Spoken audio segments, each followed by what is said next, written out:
Hello, everyone, and welcome to the second day of the North American Ag Roundtable. This is the Alternative Agriculture and Specialty Crops panel, and we have some great panelists here today. Make sure that you go and visit our exhibitors at northamericanag.com. There's a lot of great companies there, and they've got a lot to offer. And of course, because of this year, there are no trade shows or anything, so we'd really like to support those companies. I want to introduce you to Gary Schultz. He is from Gary Schultz Consulting in Tulare, California, and he spent 15 years as the leader of World Ag Expo. And I have to say personally, he's been a huge help to me in putting this together. So I really appreciate him, and all of his wisdom and insight into the industry has been really great. So Gary, I will pass it over to you. Well, you're welcome, Chrissy, and I want to thank you for all your hard work for this panel and for this entire 3-day roundtable. I think this is just dynamite. I want to thank the viewers that are logged in and the Zoom participants. You'll have an opportunity to send a question to Chrissy, and we want to encourage you to do that. So I'm Gary Schultz. I'm a fifth generation wheat grower. We also had a diversified farm in terms of barley, registered pulled shorthorns, and commercial hogs on our farming operation in the Pacific Northwest. I moved to California to manage the World Ag Expo, and I did that for 15 years. And then lately, I've been the president of the Raisin Federal Marketing Order and the Citrus Research Board, specializing in crop production research, pests, and diseases. And today, I serve as the chair of a CEO group. We bring CEOs together on a monthly basis, and then I do private individual consulting and counseling with them. So I want to thank our panel members today: Joe Mills of Indiana, Ryan Jacobson from California, Samantha Granstrom from Nebraska, and Mitchell Hora of Iowa. I just want to set the stage for this panel in case there's viewers that did not see kind of the purpose of what we're here to do. On alternative agriculture, sometimes I'll refer to it as diversified agriculture and specialty crops. The economic engine of American agriculture has traditionally relied on corn, wheat, soybeans, dairy, beef, pork, and other heavily regulated and at times heavily subsidized commodities. But the creativity and the self-reliance of the farmer has led to many unique examples of profitability and filling a consumer need. This panel will briefly tell the story of successful agricultural entrepreneurship and free enterprise. So it's my pleasure to lead off today's panel with Joe Mills of Indiana. He's going to tell you about his no-till operation using cover crops. He has organic IP corn and soybeans. He also has he also produces cattle and markets through a store. And lately he's been involved in CBD hemp. So Joe, it's all yours. Hey, thanks a lot, Gary. Again, my name is Joe Mills. I'm from Crawfordsville, Indiana. We're kind of in the west central part of the state.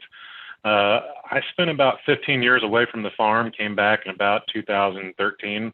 My way back on the farm was through freezer beef. So we started raising some freezer beef, and then I had a friend that started a non-GMO seed corn company. Hang on one second here. I had a call come in.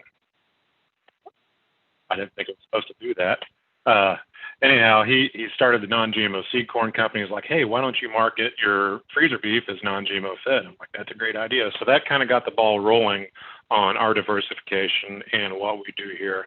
So obviously I took that and ran with it, built up a freezer beef customer list, started doing the local farmers market, which led into opening a brick and mortar store with 3 other vendor families from that market. And sales have just steadily grown over the years through that.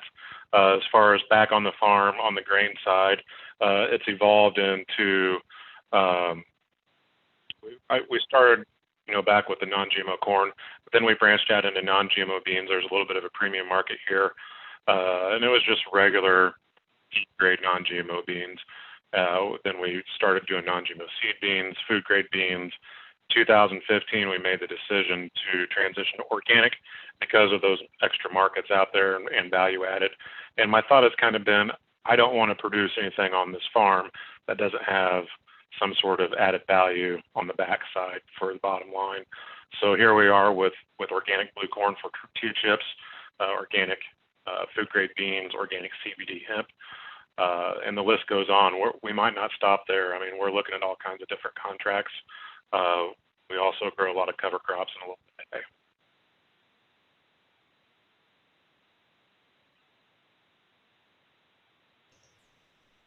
Oh, Gary, you're muted.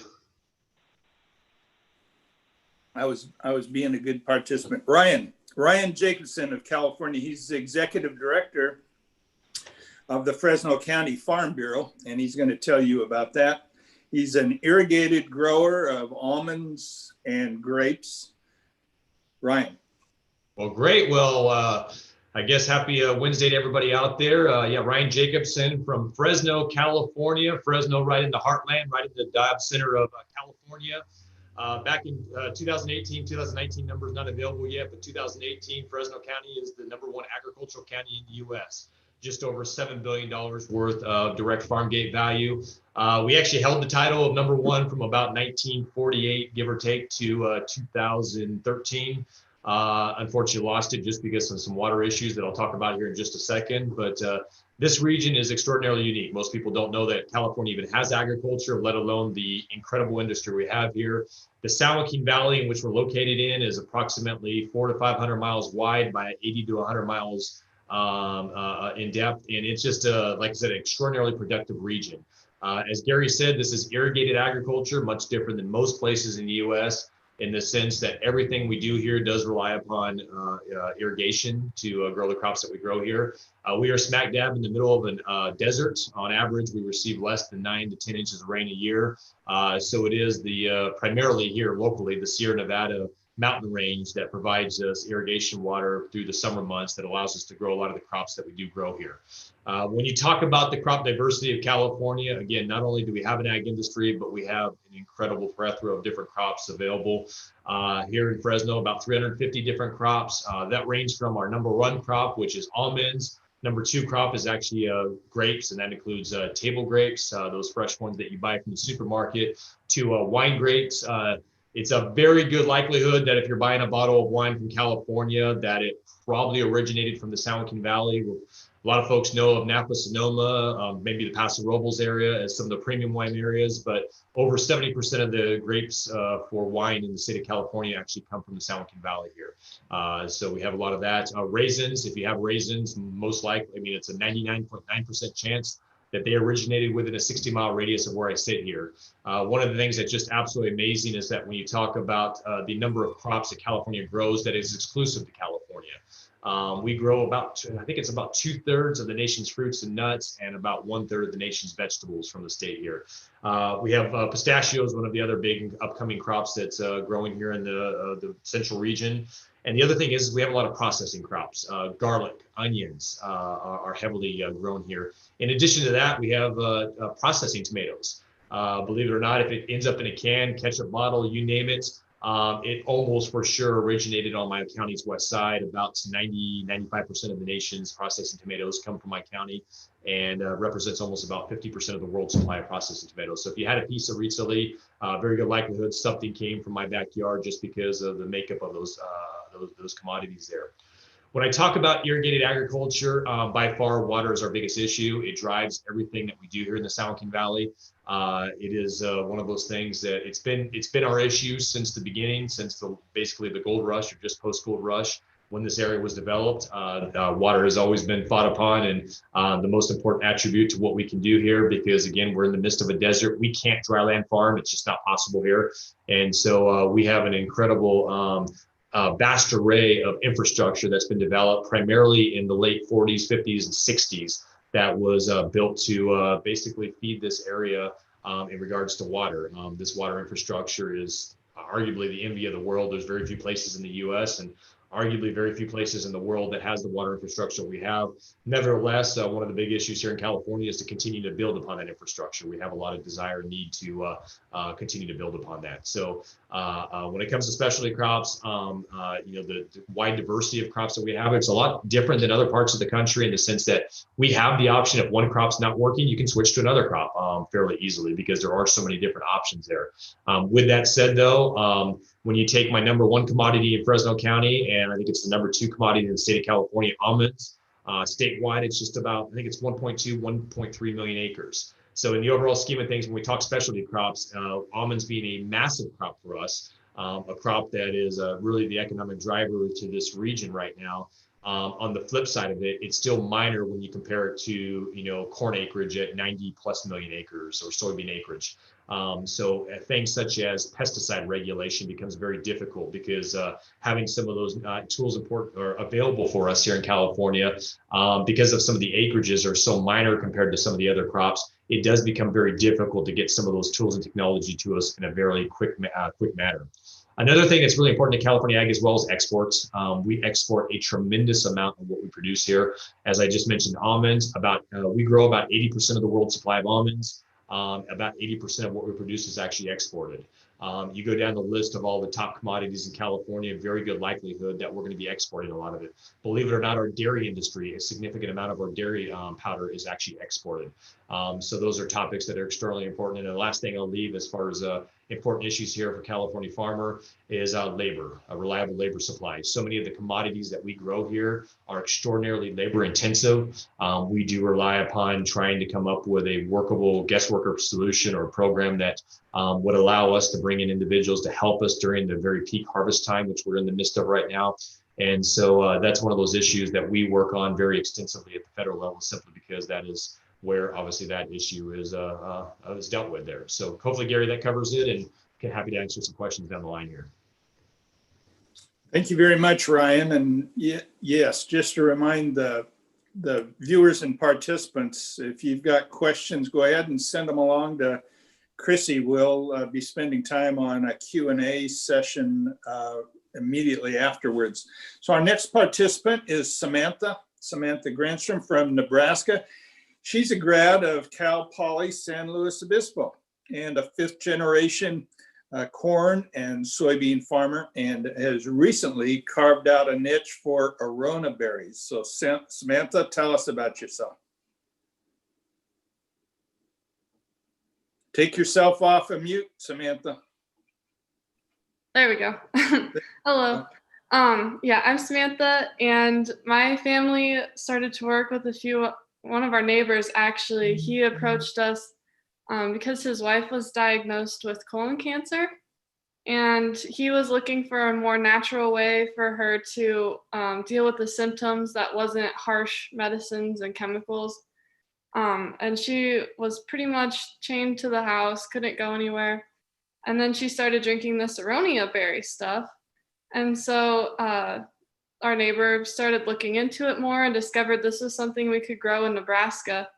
So he put in a few acres, we put in a few acres, and we were hoping in 4 years when the berry was ready to harvest that it would have kind of taken off like the acai berry.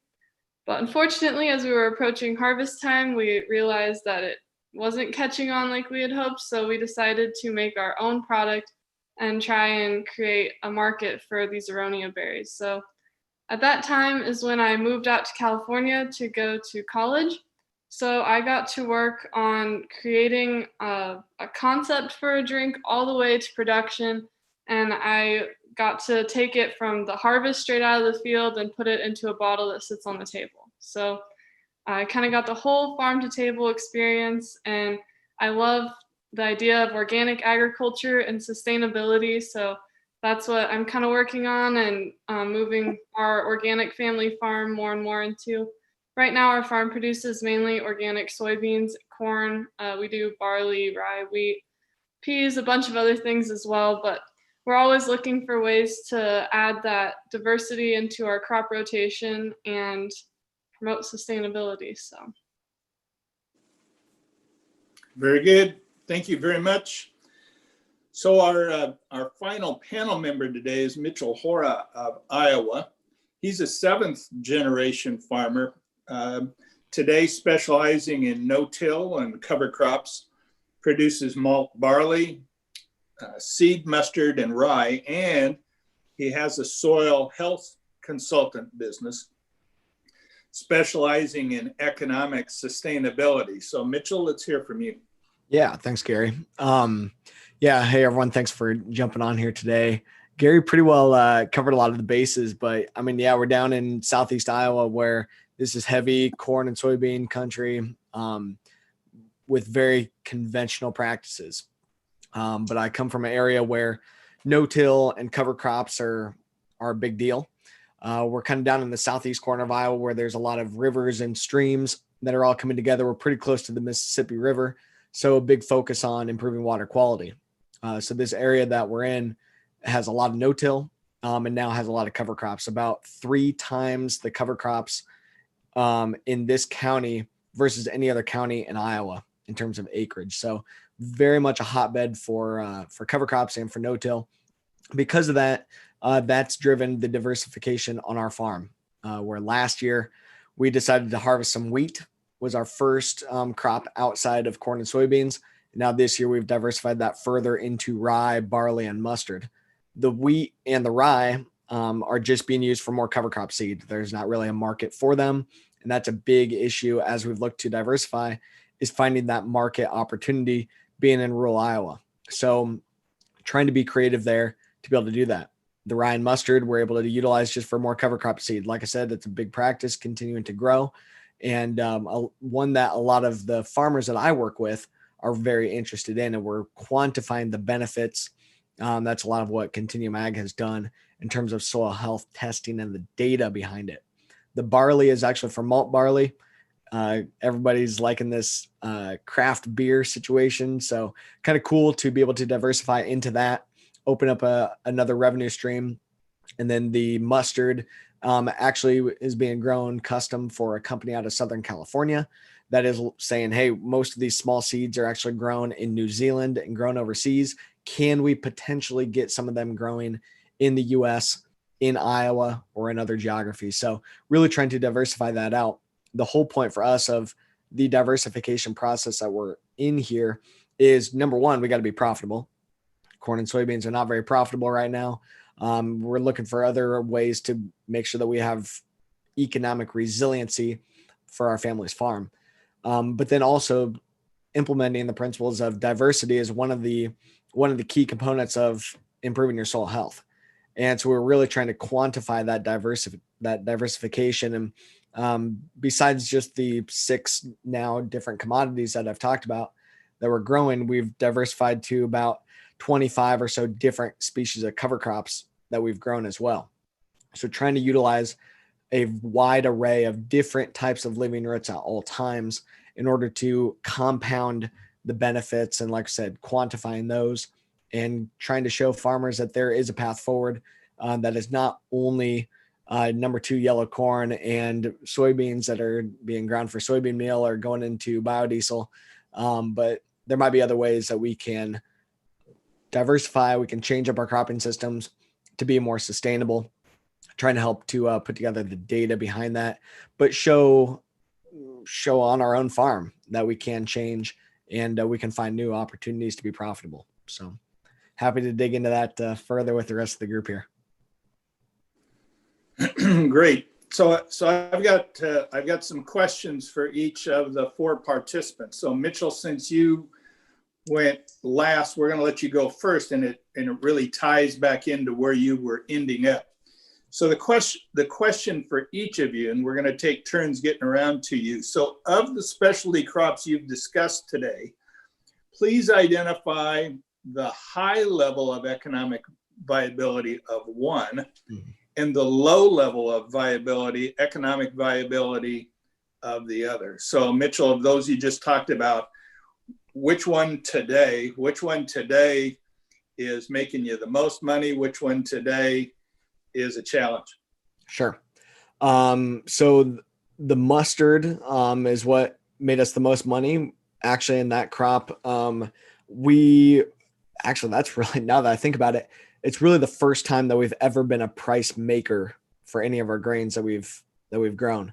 Where the contract that we set up with the company, we are getting paid on a per acre basis, and we're getting paid in 3 different payments throughout the year. So we're ensuring that we have the revenue needed. That has helped us be very profitable. Other small grains like rye and wheat and the barley, margins on those can be really, really tight. So what we've done in order to get the economics to work is we are actually relay cropping or double cropping in case of the barley. So what we're doing is that wheat or the rye gets planted in the fall after we harvest corn as a normal cover crop. Then we come back in the spring and we drill soybeans no-till directly into that cereal crop, just like we do on our normal cover crop situation. For the most part, at scale, we terminate our cover crop with a herbicide typically in the middle of June when our soybeans are about 20 inches tall and the cover crop is just getting into starting to drop pollen and starting to produce seed. Instead of terminating it like we do across the majority of our acres, in our relay crop situation, we just don't terminate it and come back in July and harvest over the top of the soybeans. Yes, you run over some soybeans. We're not getting maximum yield for either one of the crops in this relay crop situation, but it's forcing us to implement more sustainable systems and get 2 crops on the same acre in the same year. And that really drives profitability. Cool. Thank you very much. Great answer. Joe, how about you?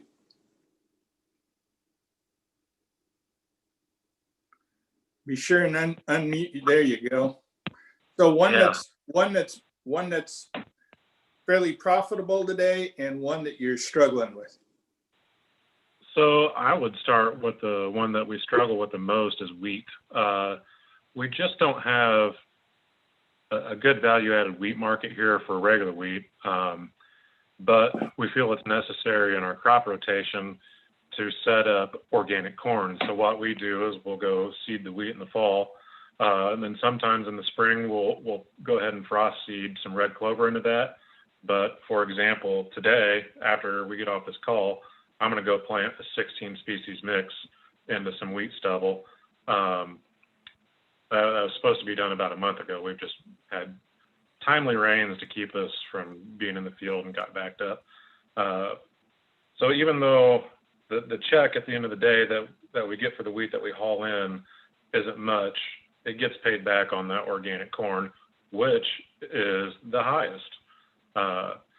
We don't yield the most, like say the yellows and the whites on the blue, as we do with the blue corn. That's probably about 60 to 70% of the yield, but the price is a lot better. So we use that to gain our profitability, and that's where our focus is.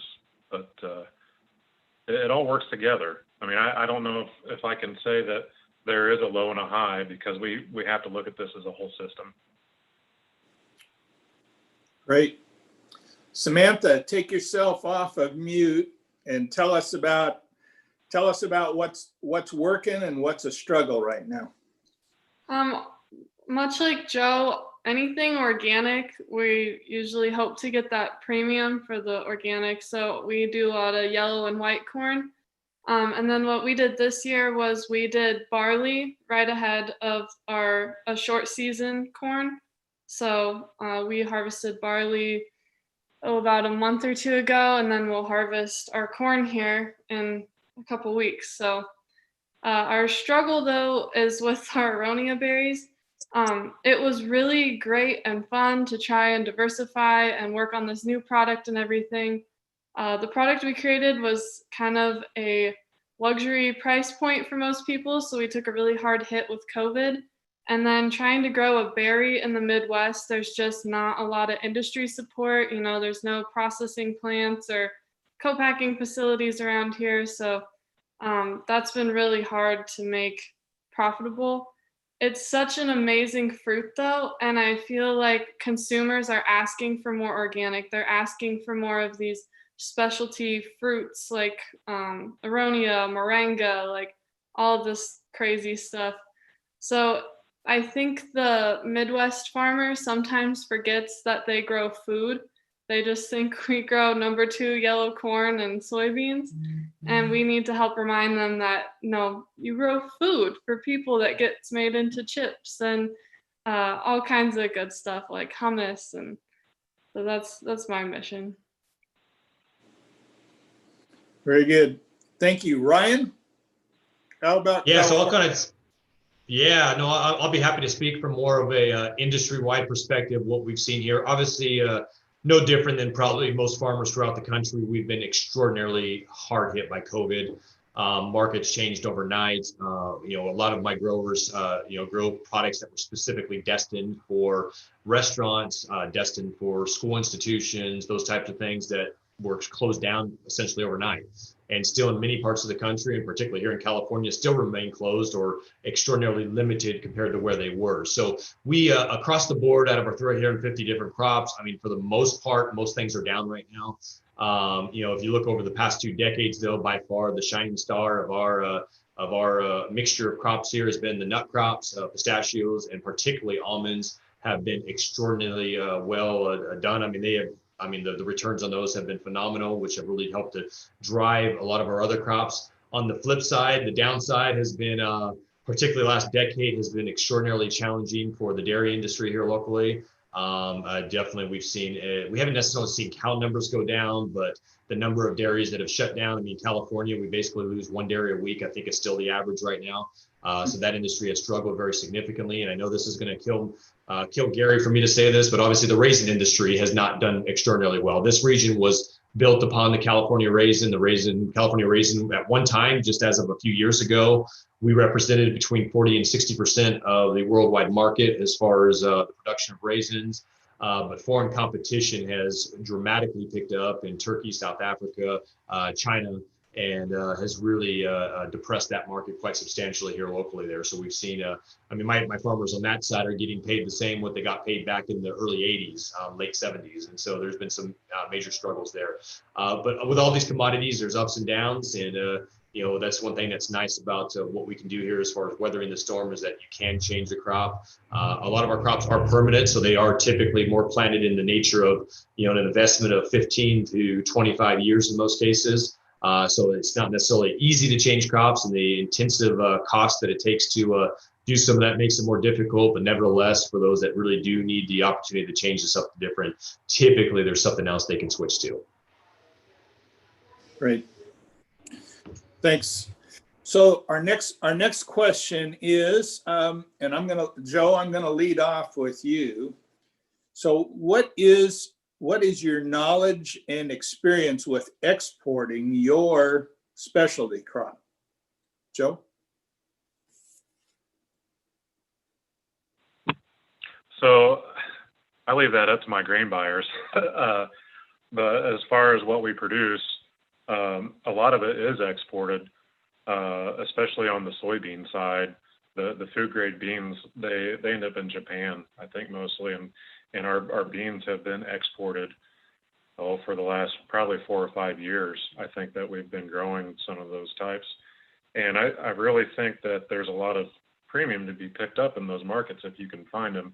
We're pretty fortunate to have some of those markets to deliver into. We've got some river ports that we can get to, or our buyers can get to, or actually own facilities on the river, or we've got Great Lakes just a few hours north of us. As far as the stuff that's not exported, it goes right into the food market here in the United States. I think probably after this fall, a lot of the blue corn chips that you see with the organic label on it in the grocery stores probably has a good chance of coming from our farms. So I think it's such a tangled web of import and export. So, and it can go both ways.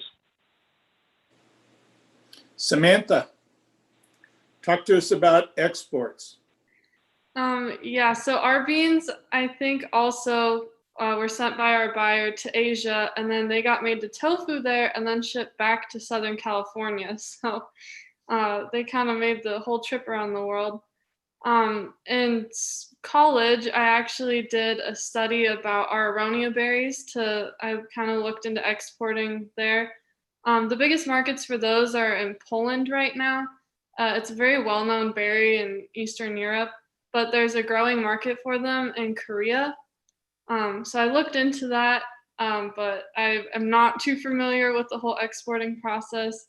And then recently I've been looking into exporting our barley to Canada. So that's a new thing for us that we're exploring. Mitchell, how about exports? I'm in a little bit different situation that I'm looking at. How do we get a lot of these local production chains tightened up? So, I mean, the majority, I mean, of course, our farm is still mostly corn and soybeans. The majority of that crop goes 10 miles away, and that's it. Within a 20-mile radius of me lives about 1.2 million hogs and less than 20,000 people. There's a lot of local market demand for our corn and soybeans, and that's why the majority of the Midwest is that. The barley went 100 miles away, and then it'll be stayed in Iowa to go into Iowa craft breweries. And that's kind of the market, and that's kind of the story of that diversified crop is it's Iowa grown barley going to Iowa malt, going into Iowa craft beer. And that's kind of part of the whole marketing and story that they want to do. And then we ship the seed out to California. So Ryan export it over to way over to you guys out there. So, but for the most part, I mean, we're thinking about, how do we utilize other local markets and diversify here locally and be able to be more self-sufficient. I think that's what COVID has taught us a lot too, is how do we tighten these things up, diversify to be able to feed people locally, to be able to make sure that we are reducing even like our carbon footprint and things like that of the crops that we are looking to grow, but then be able to open up more opportunities to diversify and export. If we can grow some of these markets, that would definitely be great. Thanks. Ryan Jacobson. Yeah, absolutely. I'll piggyback on what Mitchell said there. Yeah, we got the two extremes and everything else in between here. So Fresno, California, we're located within a 6-hour drive of 1 in 6 people in the U.S. So as far as domestic markets, very strong for us. I got a ton of my personal board here, whether at Farm Bureau or friends or family that, utilize local markets and are able to, go direct to consumer. And we have a very large domestic market. With that said, though, an extraordinarily high amount of our crop is also exported. Our two biggest trading partners specifically here in California are Canada and Mexico. So I know there's going to be a later discussion about USMCA. Big deal for us. There was a lot of good wins for us in that, as far as being able to get additional of our commodities from California here to those areas. But overall, like I said, we are extraordinarily dependent upon relationships with China, Japan, all of the Pacific Rim countries, the EU are all major trading partners for us. I talked about just the example of the almond earlier, California almonds. I mean, we export about 80% of what we produce here. When we saw the trade war going on with China was not very good news for us because China is a major buyer of our almonds. And so we have seen price drops, price correlations that have resulted from that, as well as obviously now COVID and just overall shipments for the world going down. So specifically, I was mentioned earlier, I grow almonds myself as well as wine grapes. So it's almost assured that my almonds are ending up somewhere overseas, just for the simple fact that a great majority of ours are going somewhere. And it's even some of our smaller scale commodities. The one thing that makes California obviously advantageous when it comes to exports is the fact that we have ports, very major ports, Port of Oakland, as well as the Port of Los Angeles that go to those Pacific Rim countries and we can ship to within a relatively short time. I'm basically, depending on when that truck leaves, I'm about a 3-hour drive from the port. And so those things can be on the ship within a 24 to 48-hour period headed on to a destination there. So we do have, even beyond the more storageable type, like almonds type of product, we do have a lot of fresh fruit that is actually shipped overseas simply because of our ability to do so, being so close to the sea there. Great, thanks, Ryan. Ryan, before you mute yourself, I want to follow back up with you on something. It kind of sort of pertains on exports, but it's really more about economic viability. So when you talk about 350 different commodities in California, and most of those are minor crops or specialty crops, and you mentioned that in 1 year, if a commodity is profitable, that's great. If it turns unprofitable, you can just make a switch. But some of those commodities, especially number one, almonds, is a permanent crop. Walnuts, pistachios, grapes, citrus, those are permanently planted crops and can go on for a while. And if a bulldozer goes in and tears out a vineyard or tears out citrus trees and it's replanted, it can, if it's replanted into another permanent crop, it can be a number of years before there's any revenue. How do the growers handle that economic challenge? Great question, Gary. Yeah, no, and that's one thing I did clarify earlier is that for permanent crops, in most cases, most of our crops are somewhere between a 15 and 25 year investment. There's always exceptions to that. Pistachios, I mean, pistachios in the Middle East that are over 100 years old, still producing very heavily. It just depends upon, the different crop there. But my almonds, my stone fruits, to grapes, to everything else, you're typically making an investment for 15 to 25 years. And an extraordinarily high investment. I mean, that's one thing that I don't, for folks that aren't familiar with California agriculture, the cost per acre. I mean, first of all, just for the dirt here in the San Joaquin Valley, if you have dirt that has a fairly reliable water supply, you're looking at probably starting at 30 grand an acre, probably working yourself up to 40 grand an acre. Combined with that, your planting costs for a lot of these permanent crops are going to run somewhere probably in the neighborhood of $8,000 to $10,000 an acre or more cultural costs from the time that you plant to the time that they start bearing fruit or nuts. You take something like an almond tree, for example, you may get some nuts in years 3 and 4, but it's going to be very, very minor. Your real nut production doesn't start till about year 6 to 7. Pistachios, your real nut production starts about year 10 to 12. And so you're talking very, very significant lag times before you see anything. Grapes, maybe year 3, you start to get into more prime production in years 4 and 5. So, I mean, I don't say this jokingly, God bless financing, God bless our, institutions that are able to lend.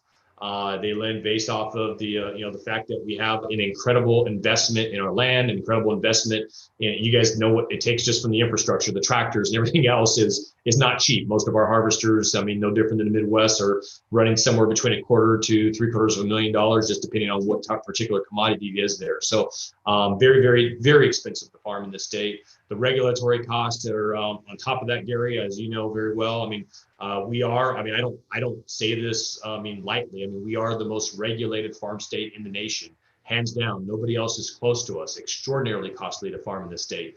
My cost, a recent study from Cal Poly San Luis Obispo recently said that I think it was over a decade, my input cost on the regulation side went up 8 times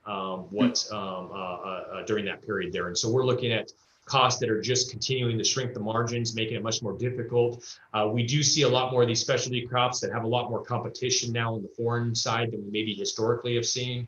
Obviously, transportation has become faster, trade deals and everything else allow some of this produce to come in there. So there is a lot more difficulty there as far as trying to plan for these longer term crops, simply because the uncertainty in a lot of these markets have increased over the last probably decade or so.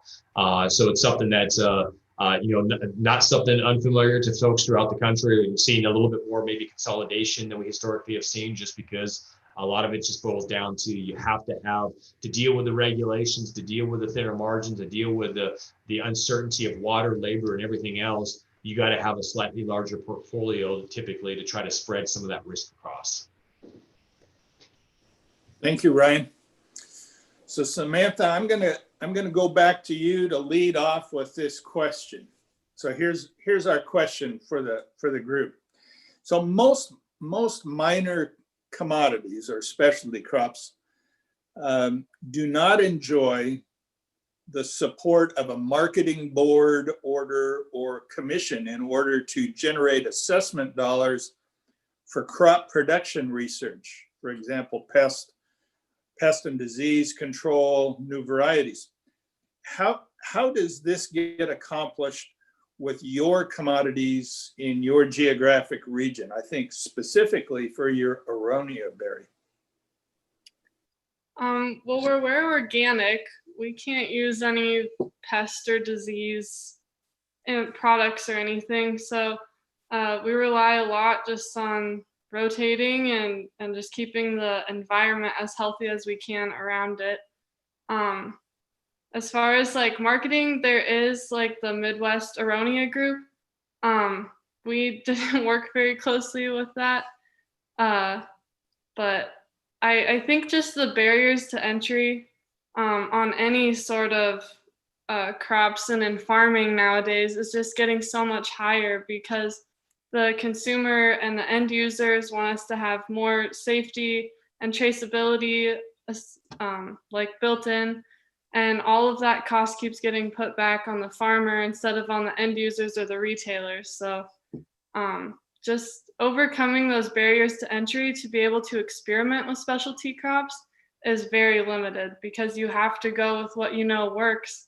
Otherwise, you risk a really, really big failure because like in California, that was the biggest thing is it blew my mind going to school out there, the high value that you guys deal with and the long-term investing because we're annual, you know, here, but you guys are 4 or 5 years out on pretty much most of your permanent crops that your whole operation relies on. I hope that answered the question. Yeah, thank you. Mitchell.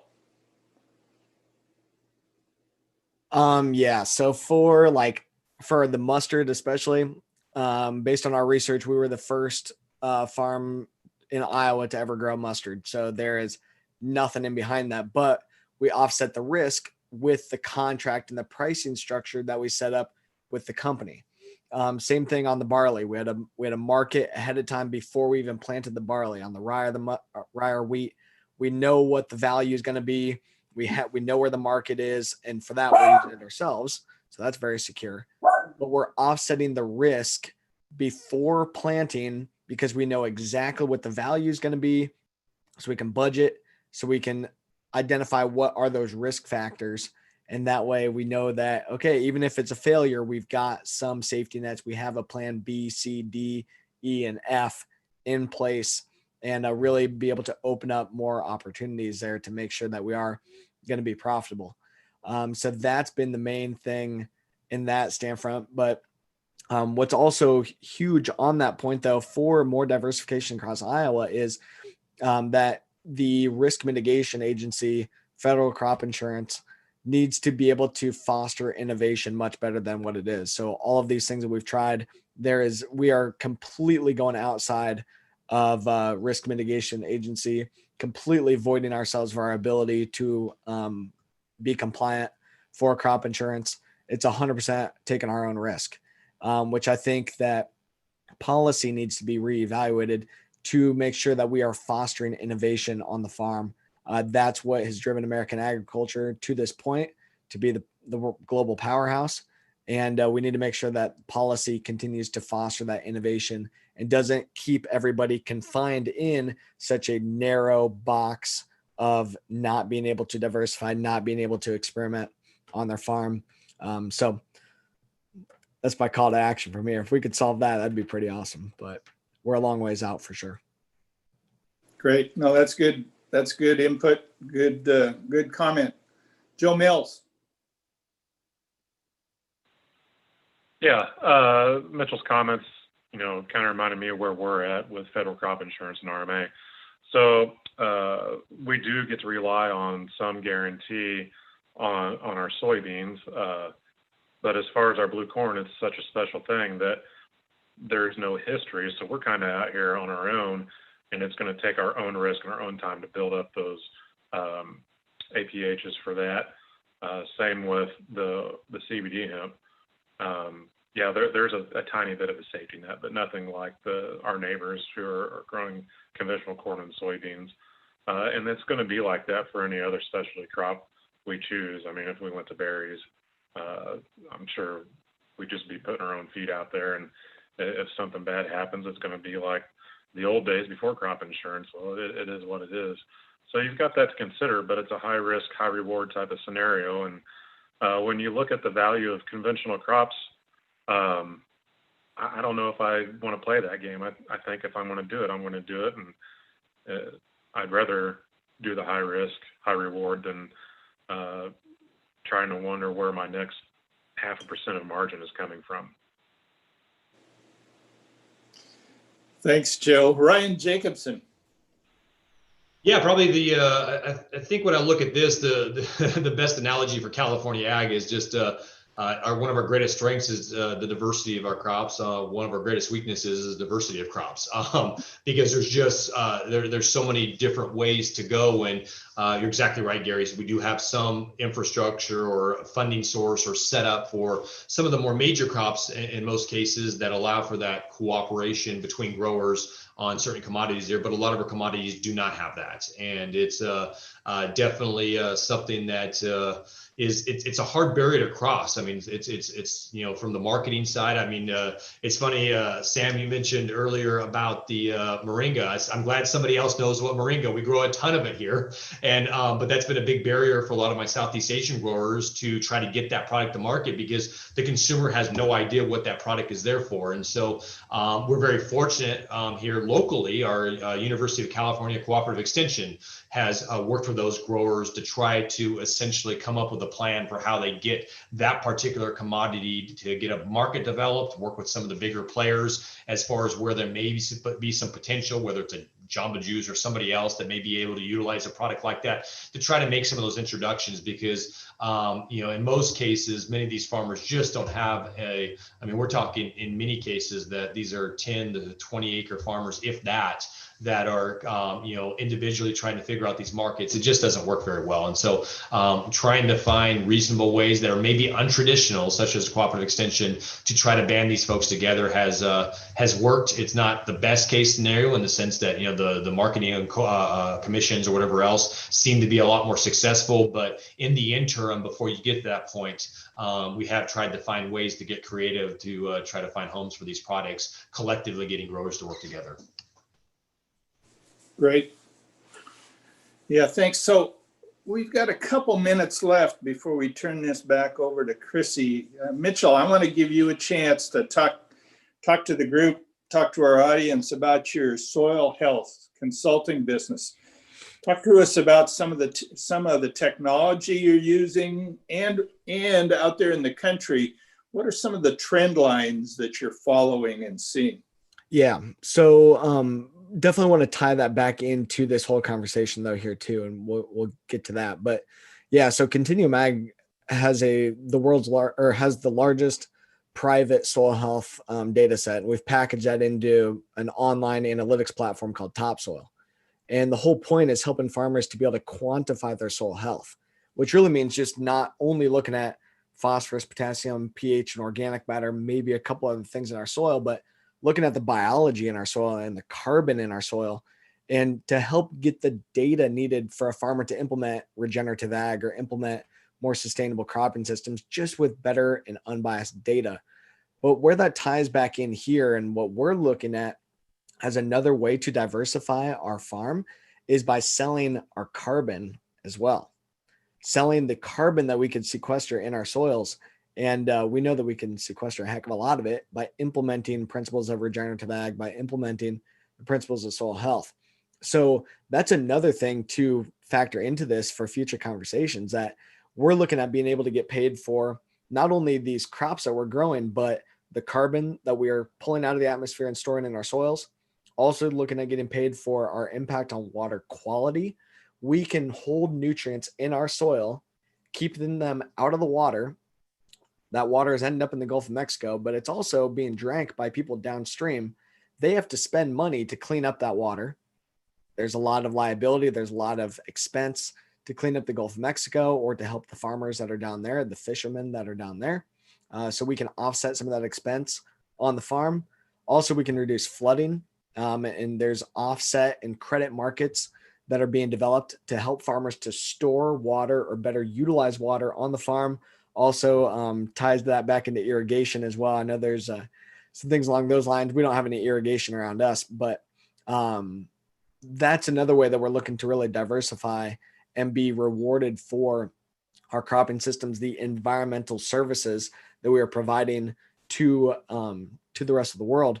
And how we're looking at diversifying then the crop itself is looking at the nutrient density of our crop, looking at the actual quantifiable quality that we are producing. Even in my conventional number 2 corn and soybeans, by improving the protein or the oil or the starch and fiber content, the quality metrics of the crop, we're looking at being able to open up more opportunities for profitability. And we know that by improving our soils, we can improve upon a lot of these desirable outcomes that are not only yield. I think there's a lot of opportunity there to continue to diversify and expand those opportunities. Thank you. Some great ideas, some great concepts. Chrissy, questions from you? Great conversation. This was really awesome. We won't get to all of the questions, but here's a couple. This one's for Samantha. How does the Aronia berry grow? Like, is it like a blueberry or on a tree? And are they replanted every year? Yeah, so they grow on a bush, and no, they're a more permanent crop. When they're younger, the harvester we got from Poland to harvest them actually bends the tree or the bush over to the side and then shakes the berries off. Eventually, as the orchard gets bigger, you use the over-the-row harvesters like blueberries. But the Aronia berry is a more hardy berry, so it's not quite as fragile as like a blueberry.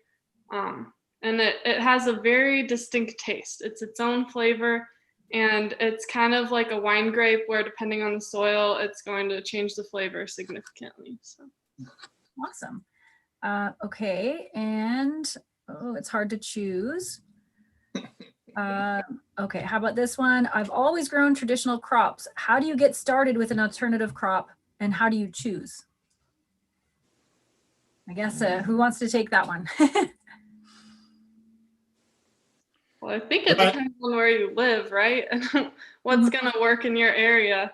That's kind of where we're at on our farm, is as we're trying to find different things that will work in our crop rotation. It depends on the seasonality of it and when it fits in between our other stuff that we know works to help mitigate the risk. Awesome. I think that's totally right. Like Samantha's saying there, it has to grow in your area, of course, but for us, we have to have a market for it up front. That it's not only about the money, of course, in farming, or else we want to be farming. But you have to be able to make sure that there is a market. You have that lined up from the beginning. That's been a huge thing. As I talk with farmers about diversifying, and that was number one, as we diversified on our farm too. Awesome. And maybe I can sneak one more in here. Is there a college that promotes this type of thinking for the next generation in terms of agricultural entrepreneurship? Do any of you know anything about that? Ryan? Yeah, I mean, obviously here in California, our major institutions here are obviously our land grant institution is UC Davis. They do a ton on the research side and everything else. Very proud. You see the football helmet in the back, Fresno State. That's my home where I got my college degree from. Very much on the practical side, trying to get more entrepreneurial on all the different crops and everything else that we do offer here. So they're doing a ton on the CSU side. Cal Poly, San Luis Obispo, Chico State are our four major institutions that do a ton as far as production agriculture here in the San Joaquin Valley. Awesome. And I also can add to that answer. Tomorrow, one of the panels is about the future of agriculture, and we have a panelist from Purdue and one from University of Nebraska, where they have entrepreneurship programs as well. Yeah, so I guess that's it. Any closing remarks, Gary? No, I would just I would like to thank Joe and Ryan and Mitchell and Samantha for giving up their time and their information today and being prepared. We hope that the viewers enjoyed this format. And Chrissy, thanks for involving us. Thank you very much. Yeah, thank you guys. And yeah, tune into some of the other ones if you want. And yeah, it's been a great week so far. All right. Thanks, everyone. Thanks. Thank you. Awesome. Thanks, Thank everyone. you. Bye.